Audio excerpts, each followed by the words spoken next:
Good morning YouTube, it's the Lofty Biker here. I've just had a ride up to Indian Queens to Damerells, where I've been promised to ride out on a Royal Enfield. Not sure which model yet, but hopefully when I get there I'll find out.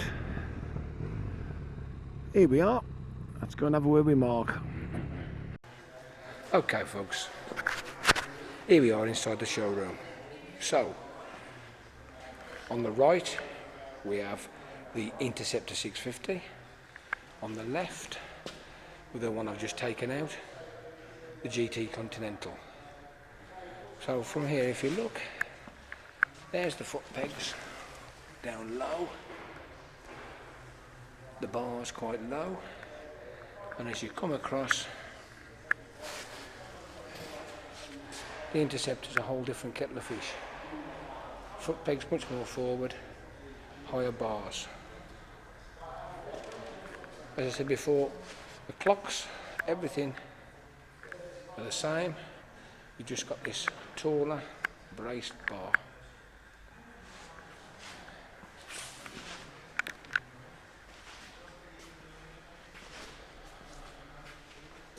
Let's walk round. Not so keen on the matte paint. In fact, matte paint with green and grey, not my cup of tea. And on the GT, we got white with grey with a bit of a blue decal on it.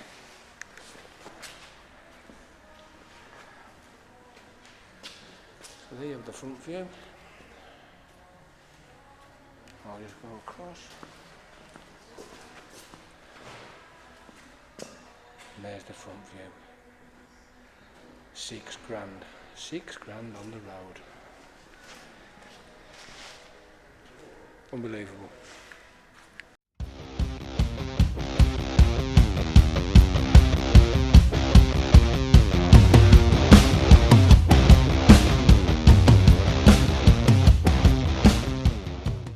Good morning YouTube. Look what I've got here.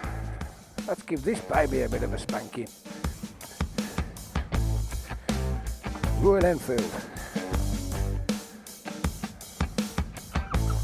Continental GT.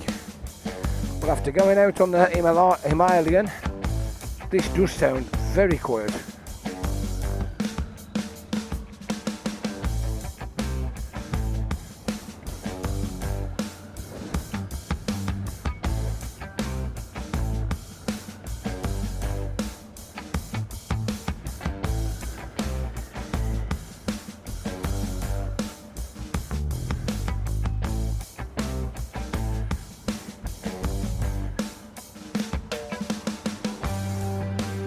Okay.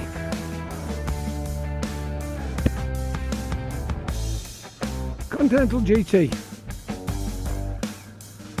Very quiet. Very smooth.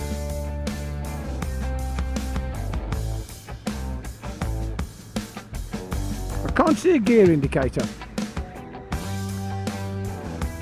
Fairly low. Fairly old school stance. Get these windows out a bit.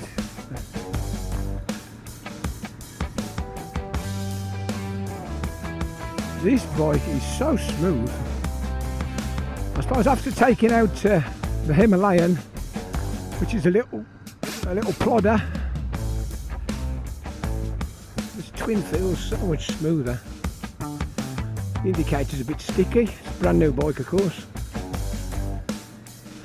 Mark says it's modular design, so they basically got an engine, got a frame, swinging arm forks and wheels, and they change the stance between the two bikes by altering handlebars, seats and pegs.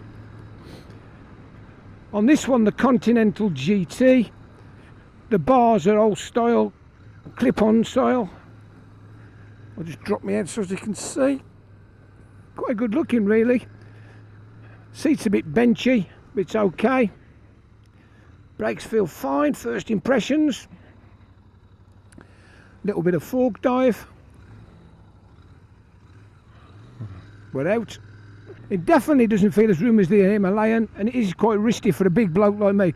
But I would say your average 5'5" to 5'10", Mr. Average, Mr. Normal in the street, you wouldn't have no trouble on this at all. Okay, so we're back again. I've just put some fuel in. When I got on it, it was showing 2 bars. I went 200 yards down the road and it's showing no bars. So it probably goes out quite quick. I've put a tenner's worth in and it's shot up to full. So I'm not really sure yet. I'll tell you about the fuel when I do the walk round. So here we are. What exactly have we got? This is it's a collaboration really. It's Indian made. Totally and utterly built in India. Designed and proven at Bruntingthorpe in Leicestershire, where they've got the new headquarters of Royal Enfield UK, where they've got the design centre. Fantastic place. Nice narrow bike, filters through easy peasy. Ticking over nicely at 50. More useful on a better road this than the Himalayan. Here we go, let's just open up a bit. It cruises up to 60, lovely.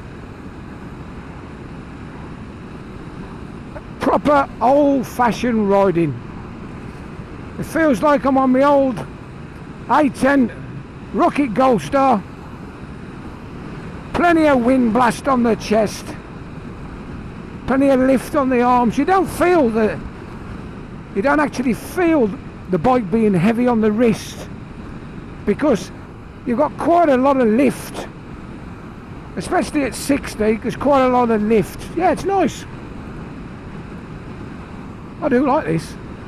And as Mark did say, he says the engine's a peach, and to be honest with you, I've got to say, after riding 350 and 500 bullets, and then the 411 Himalayan, this 650 twin, although it looks old and retro, it's a nice engine. Very, very nice engine. Smooth. This is your fantastic Sunday afternoon tool. This beautiful. Like I said, there's quite a bit of wind noise. I hope you're getting the microphone. Can't wait to pull over and have a look round and show it you. Lovely red scheme with a white go faster stripe. Wearing a 60, doing 4,400 revs, doing about 62 on the clock. And I'll tell you what, there are no vibes anywhere. None through the handlebars, none through the seat. Initial thoughts of the leg position is it is fairly tucked and the seat is fairly hard, but it does feel very comfortable. I do like this. It's not the sort of bike you really want to be taking around back lanes. It's more of an A road cruiser, fast B roads. I've not got the wing mirrors sorted out yet. But under 5,000 revs, just under 70, it's a nice ride. Very, very sturdy on the front. I could move my hands and it just holds the line. Beautiful. You do have to put a bit of input in to initiate the turn, but that's nice. Nothing behind us. I'm just going to overtake this car. I suppose it's difficult to make comparisons because Triumph have moved the Bonnevilles on so much. But if you think 2003 carbureted Bonneville, the 765 was it, or whatever it was, the first one, not the 865, the 750 or whatever it was, the early one. This is very comparable. Picks up nicely.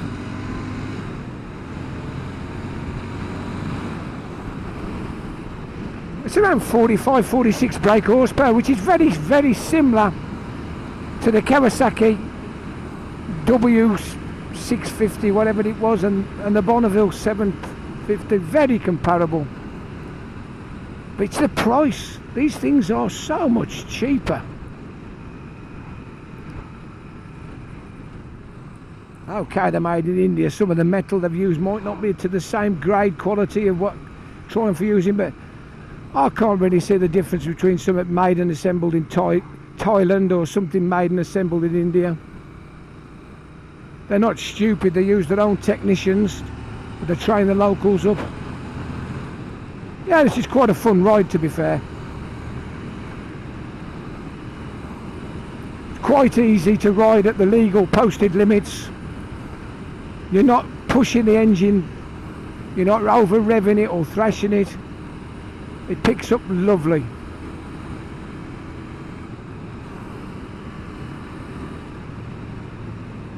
Five-speed gearbox, I believe. I did say that there's no gear indicator, which by today's standards is slightly unusual. Most bikes have it. It's a very, very simple dash. Twin clocks with a small LCD. You've got a big tachometer on the right, a big speedo on the left, and a little LCD box underneath it. Trip A, Trip B, Odo, and a fuel gauge. It's a bar fuel gauge with about 8 or 9 increments on it. The front end's fairly firm. Does dive a bit when you give the brakes a bit of a twang. The back end, fairly bouncy, typical twin shock. There's nothing behind me anyway, so we're coming to a bend. I'm going to give it a brake test, so if we drop it down, that's 40 mile an hour, front brake, oh superb. There's no problem with them brakes, whether they're By Breeze or whatever they are, there's absolutely no problem. So same again, 40 mile an hour, back brake, slightly better performance on the ABS system on this model than the other one. Much sprightlier performance with the throttle.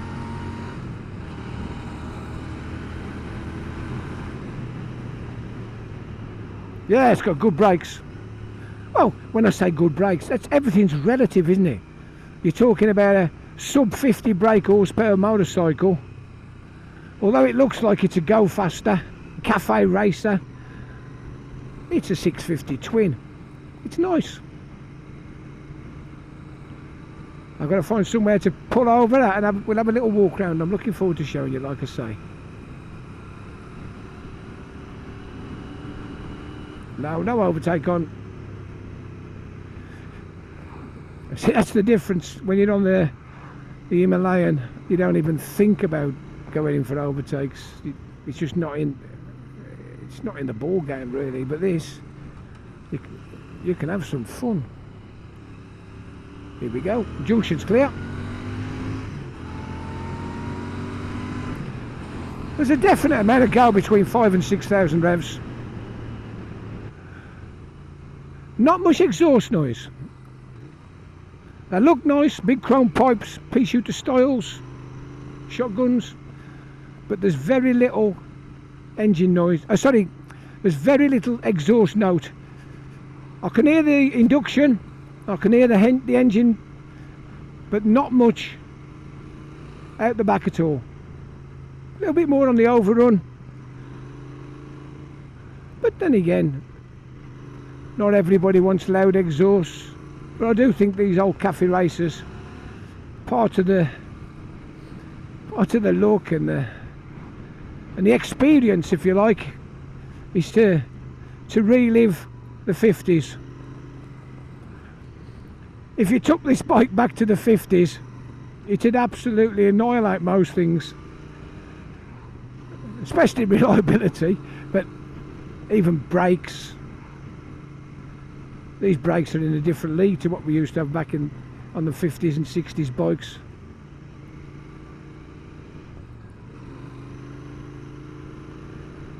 Right, I'll take a right here towards Wadebridge and I'll pull over.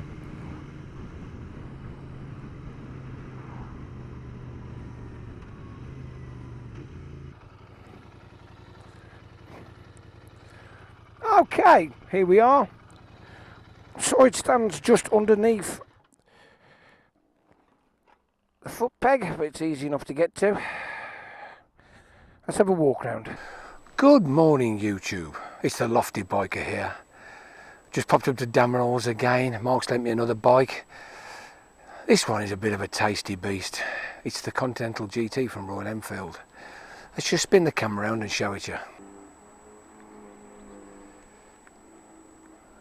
There we are. Royal Enfield Continental GT. I've got to say, these do look the absolute dogs. Look at that, beautiful.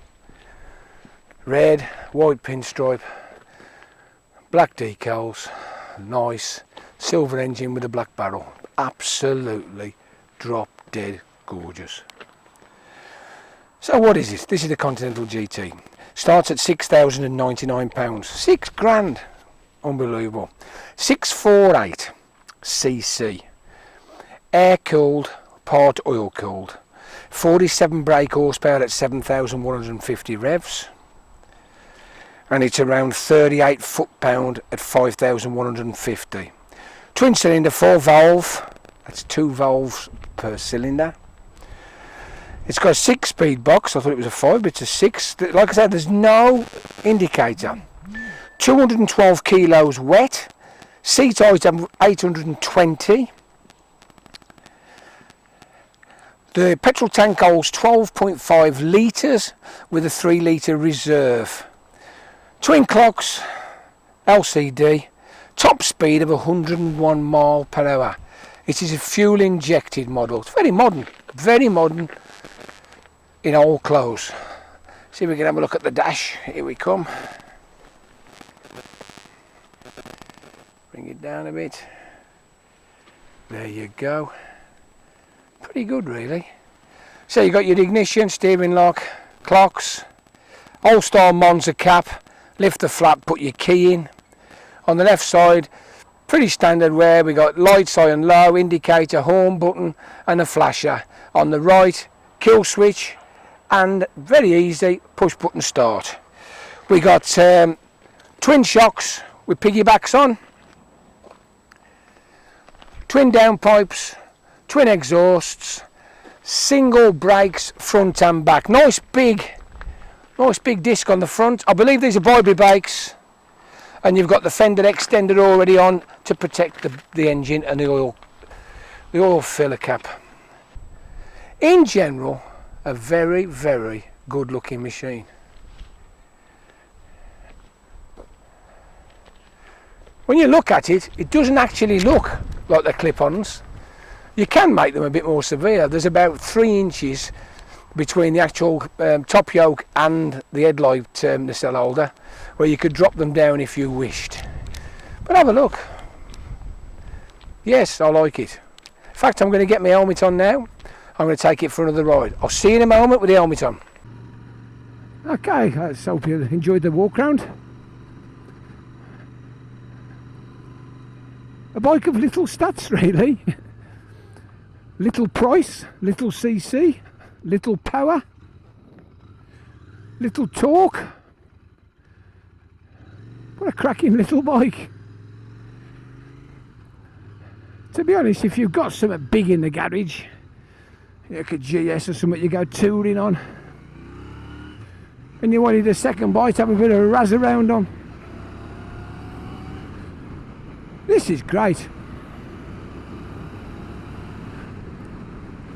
So I'm going to make my way back to Damerells now, down this lovely A road, and let you watch the road. I love this road. Like I say, I hope you're getting good sound and good pictures. There's no screen to block it. It's a 60 zone, national, and that's what we're doing, 60.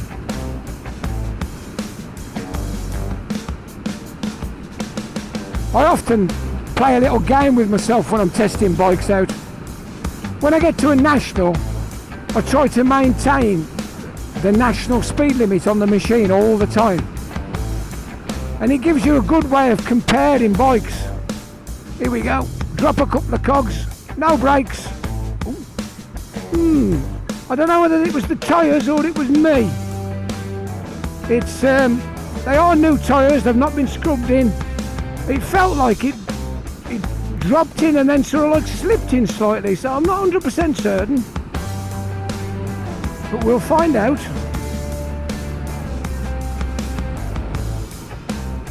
It's the warmest we've had in Cornwall for a long time. We've had a couple of afternoons where it's been well in the late 20s, and some of this tarmac does get a little bit resiny.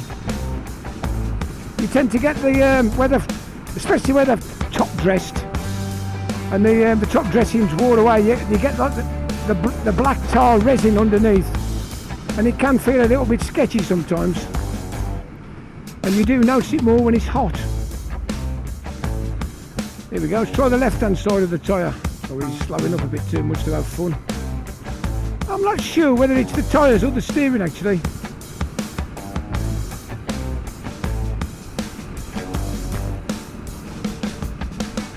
Like I say, when you're upright and all your motion's linear going straight, the steering is very precise, very solid. But once you come off that vertical, the gyroscopic effect, if you like, is turning right, I'll just back off. That's once you've given it a bit of an initiation, it becomes slightly looser, and that's when you get this slight, very slight, unstable feeling. So it's something I'd have to, well, of course, I've only just got on the bike really, I'm not used to it, something I would get used to with time. My Rocket 3 used to do it a bit. While you were upright and going straight, it was just rock solid, like you was on a quad. But once you initiated the counter steering, you broke the gyroscopic effect, if you like. There was like a small area where you'd think, oh, that's dropped a bit quick. But it's not a problem now, I know.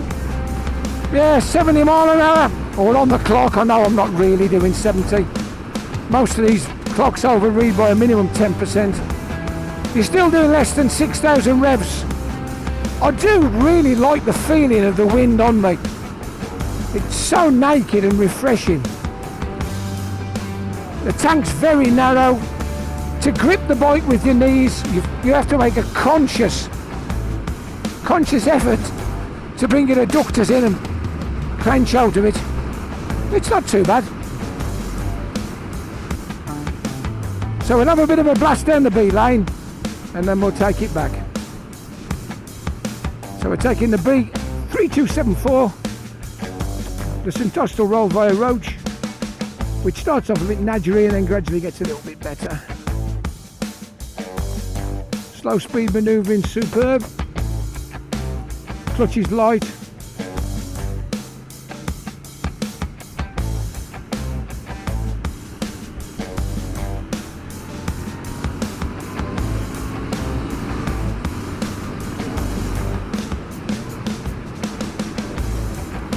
Nice easy overtake.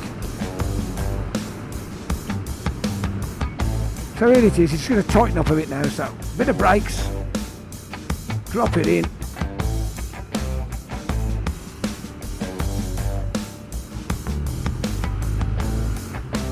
Yeah, this is good fun.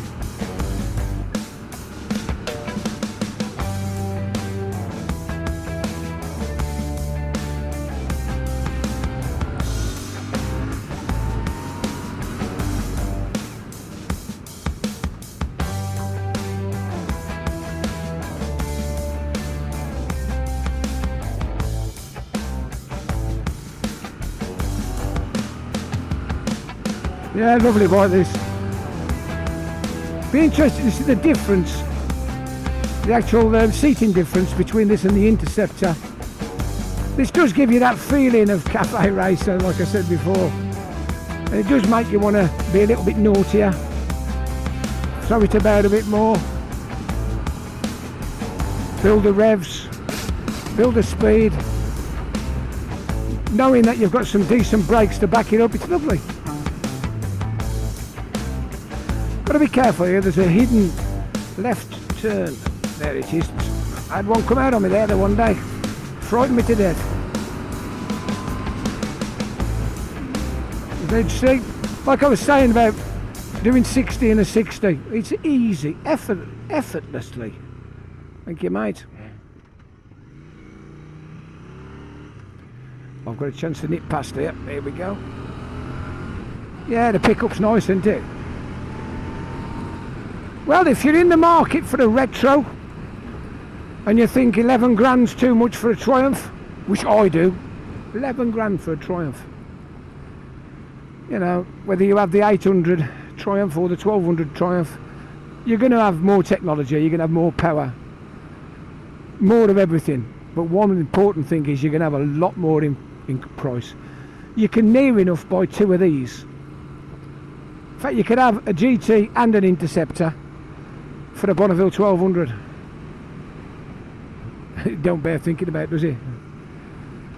And I suppose depending where you are and what type of roads you ride, let's face it, these days with white lines everywhere, traffic cameras everywhere,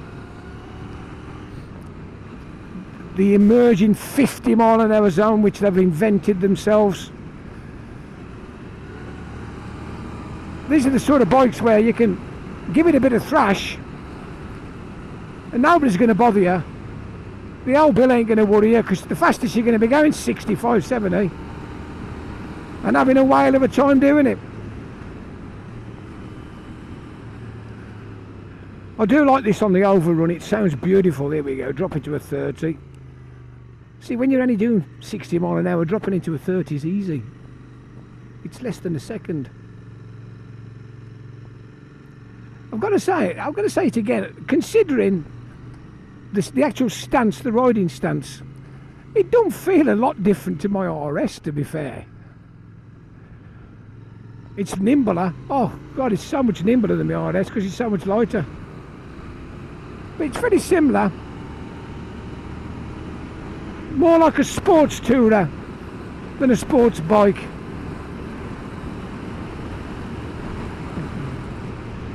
Anyway, I hope you've enjoyed me bit of a razz around on the Continental GT, because I have. In fact, I'm getting a bit excited. If you've enjoyed the video and you'd like to see some more videos or watch some of the other videos I've done, just subscribe to the channel, The Lofty Biker. I generally put things, a notification on Instagram first or Facebook, and then I post them up. I try to get one up about every 10 days if I can. This one will be up in a couple of weeks or so.